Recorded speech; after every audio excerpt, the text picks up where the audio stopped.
eu tenho um arquivo igual de vocês aqui, a gente vai falando. Vamos lá. Projetos no Runhunt. Nossas ordens de serviço são os projetos no Runhunt. As ordens de serviço são criadas a partir das solicitações de serviço de um cliente externo, incluindo quando for somente venda de material. Venda de material. Então, o que é isso? Quando a gente tem um serviço que vai ocupar horas de oficina, né, nós abrimos um projeto no Runit para que ele possa computar essas horas de oficina e a gente ter uma medição, ter um valor sobre esses projetos. Né? O Runit é utilizado para controle de serviço, onde está incluído o uso de mão de obra direta. As ordens de serviço são formadas conforme a facilidade e melhor conveniência para gerenciar os custos de serviços. A oficina, por exemplo, para cada item ela gera uma ordem de serviço. Né? A gente identifica o equipamento, coloca o item, desse item é gerada a ordem de serviço. Essa ordem de serviço gera um projeto no Runit. A gente tem um padrão para criação, que é o ano vigente e mais o número da OS, que é um número sequencial controlado por uma planilha na oficina. Todo projeto de serviço deve ter um tempo de conclusão lançado no programa. O que é isso? A gente tem um prazo para cumprir esse projeto. Né? Então, esse prazo ele é gerado na fase de reparo, pelo que foi acordado junto ao cliente, e na parte de delineamento a gente tem uma tabelinha que a gente vai ver mais à frente sobre os tempos e metas para a gente cumprir aqui dentro. O nome do projeto é formado da seguinte forma: OS, item, que se possuir, se for uma obra da oficina, nome do equipamento ou serviço que possa identificar o projeto. Exemplo, OS 2019-7205, item 8489, o nome do equipamento com o maior número de informações possíveis, também nada que vai ficar muito extenso. Uma bomba hidráulica A10VO100, já tem uma ideia do equipamento. E aí gera o nome do projeto que a gente consegue ver no Hunt dessa maneira. 2019-7205-8489, bomba hidráulica 10VO0100. Grupos e subgrupos de projetos. Né? A gente definiu numa das últimas reuniões que a gente ia ter 2 subgrupos de projetos internos. 2 grupos. Um ia ser oficina, para obras realizadas dentro da oficina, e esses de oficina são subdivididos em delineamento ou reparo. Né? E os projetos externos são definidos como VES ou GTEC. E para a gente ter um subgrupo desse projeto que é externo, a gente coloca ou o sistema de aplicação ou o navio que foi ser executado o atendimento e o serviço. Os projetos podem ser divididos em grupos e os grupos em subgrupos, como eu relatei aqui. Os projetos da oficina possuem 2 fases, delineamento e reparo. E aí a gente divide esses projetos em delineamento e reparo.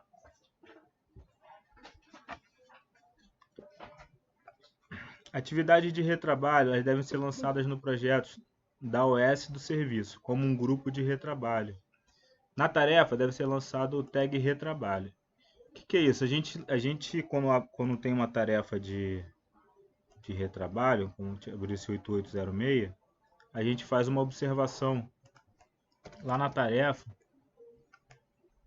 que a gente pode depois conseguir rastrear pelo relatório.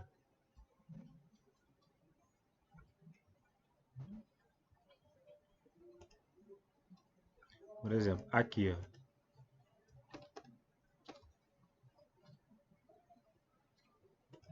É gerado um tag de retrabalho, e aí quando a gente vai tirar um relatório, a gente coloca esse tag e a gente tem ciência que aquilo ali foi uma tarefa executada de retrabalho.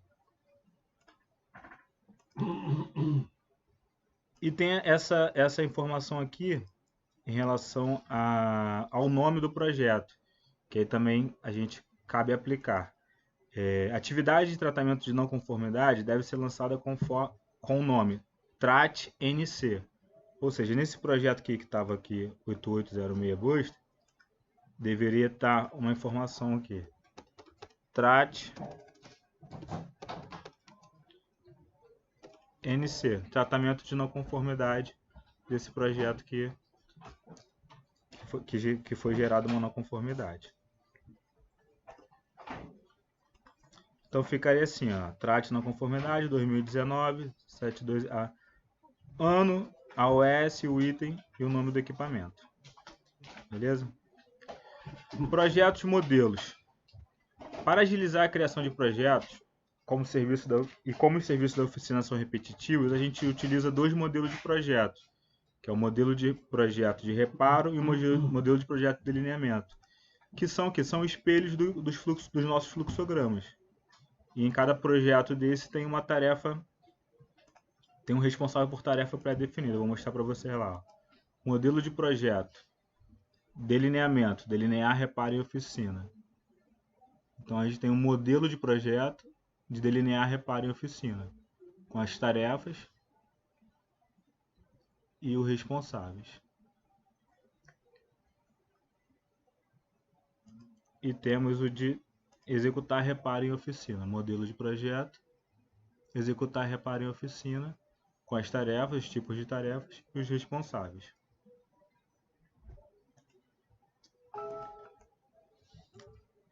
A gente tem uma observação sobre o seguinte: nos casos de desatendimentos emergenciais, estes projetos modelos podem ser utilizados. Contudo, o reparo será iniciado antes do término do delineamento, pois o orçamento poderá ser realizado posterior à execução do reparo. O que é feito isso? A gente abre os dois projetos. Se as tarefas de reparo já estiverem disponíveis, elas são executadas, uma desmontagem, uma montagem, um LP, um serviço externo, é executado já mesmo com os dois projetos em aberto, sem ter necessidade de fechar o de delineamento, porque são emergenciais. E a tarefa de comercial, de elaborar o orçamento, ela vai ser executada ao final do projeto, no caso dos emergenciais.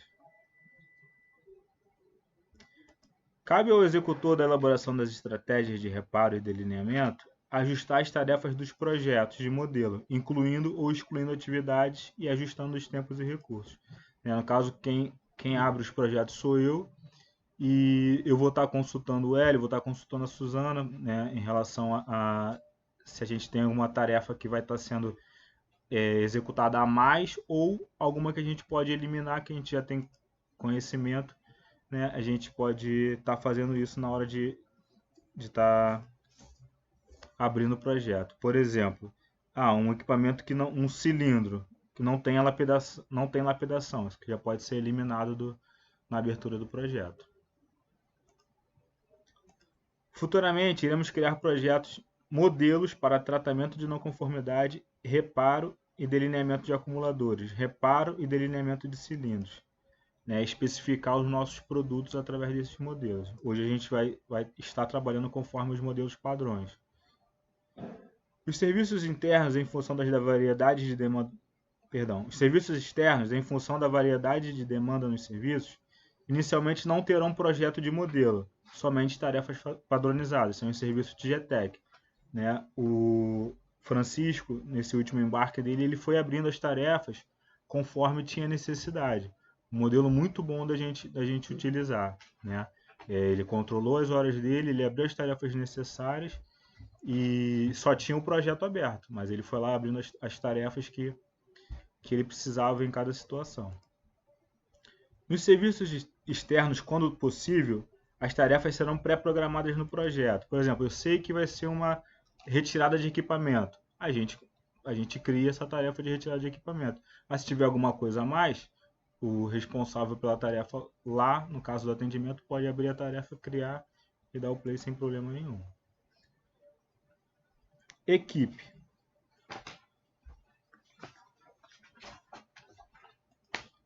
As equipes foram estruturadas no programa pelo grupo de pessoas que podem trabalhar em uma tarefa de ordem de serviços.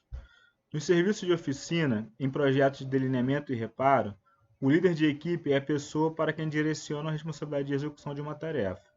Cabe ao colaborador a realização de tarefa e a inclusão de ajudantes, principalmente para manobra de pesos conforme o nosso planejamento de serviços. Também o líder deve transferir a tarefa quando este não puder realizar. Esse parágrafo aqui a gente vai precisar atualizar, porque hoje a gente tem um responsável por cada tarefa. né? E essa última frase a gente tem que frisar. Hoje a gente fez uma manobra. Hoje a gente tem um serviço, não precisa ser executado nessa data, mas tem outro que está pegando.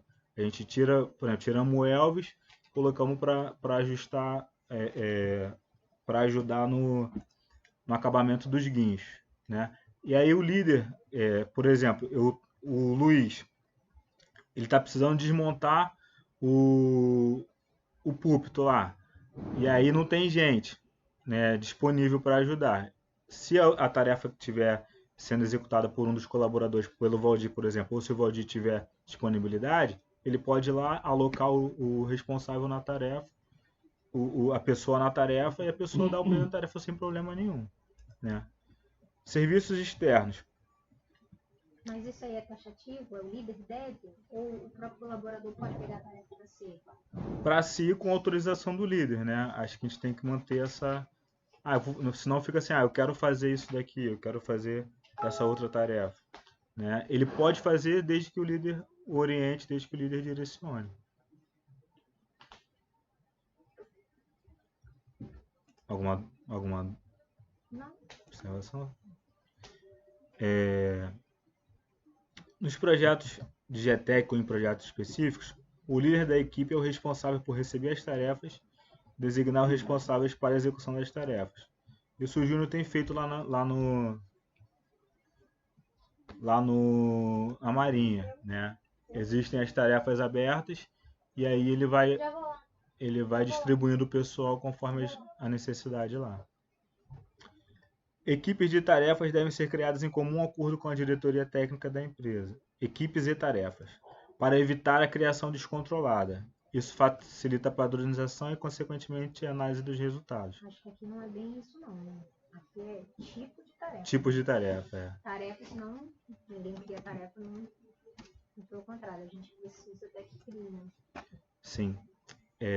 Então seria isso, em relação aos tipos de tarefa, para a gente não ter uma desordem, né, nas tarefas padrões já definidas. A gente andou vendo uns tipos de tarefas meio estranhos de teste. Não sei se alguém andou criando lá. Eu conversei com o Andrew lá, ele falou que já estava disponível. A gente não tem noção, porque é muita coisa. Já estava criada, já estava essa parte criada. Como ela ia entrar para teste ainda, acho que foi provavelmente deve ter sido mais ou menos isso até a minha ideia na hora de eu clicar nela. Entendeu? Como ele ia desmontar alguma coisa para depois fazer o teste, eu botei para ver se era testado. Mas já estava criado esse tag lá já. Entendeu? Aí eu já tirei a visualização dele, hoje já não está mais aparecendo. Vou pegar mais 2 minutinhos, já que a gente começou um pouquinho tarde, para a gente tentar fazer uma passagem aqui. Ó. Ordem de serviço interno, o que são isso? A gente tem, por exemplo, projeto de treinamento, projeto de manutenção interna, plano de manutenção interna 2019, são OS de uso interno. Né? A gente tem aqui um padrão para OS para Vena e OS para Vessel. A diferença é que na Vena a gente coloca um 7 na frente. A gente coloca 10, 19, que é o ano vigente, número 7 para identificar que é Vena, e sem o número 7 para identificar que é Vessel. Né? Aí tem todas essas opções, supervisão, serviços externos, atendimento ao cliente, treinamento e reunião que a gente tem usado bastante, inclusive essa tarefa de hoje. Foi criado, né? Não, o projeto já havia sido criado, a tarefa ainda não. A tarefa já está sendo criada para a gente resolver aquela situação. Vamos lá. Então tem essas duas tabelinhas aí, que se a gente for precisar abrir um projeto, a gente consulta elas e encaixa o projeto no mais adequado. São usadas no módulo do programa de gerenciamento de custo, onde qualquer compra apenas poderá ser feita em cima da ordem de serviço. Né? Estou criando a OS de uso geral conforme abaixo. Estas mesmas OS devem ser utilizadas para o controle de horas no Runhunit. Aqui vem falando que a diferença é entre o número 7 para a Vena e sem o número 7, que são custeados pela Vessel.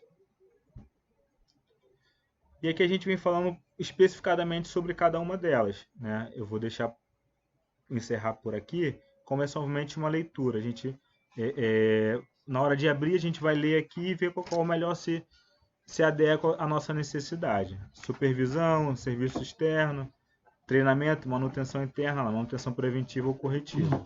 E a gente vai parar hoje nessa página 6, tá bom? E amanhã a gente retorna na aplicação Runhunt, página 7. Eu falei com o cliente, naquele mostrão da Sapura lá, só o motor, tá? Eles acabaram mandando errado, né? Mandaram o motor e foi. Mandaram o motor e freio. Mas e aí, o que a gente faz? Vai ter que tirar Devolve? não, vai ter que tirar o motor daí. Vamos mexer só do motor. Que negócio é?